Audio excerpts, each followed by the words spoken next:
Dan ljudi, danas ću vam pokazati kako vi to instalirate Diep.io na svom Android telefonu. Ajde da počnem. Prvo uđete u vaš u Play prodavnicu i dalje kucate Diep.io.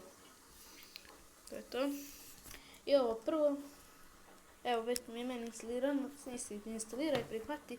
To je to i da vidimo kako to on izgleda, na primjer. Sada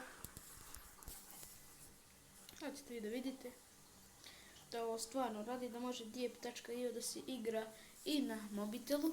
Vi možete kucati sad ime, ali ja neću sad da kucam ništa. Vidite ljudi, vi ovdje ovako pokrećete, a ovdje pucate na ovo drugo. Da je malo neugodno, ali vidite da može da se igra. Ovdje isto kao ono plusiće, možete što bilo da terate. Skoro sve isto, samo što je ovdje neugodno sad nešto na telefonu.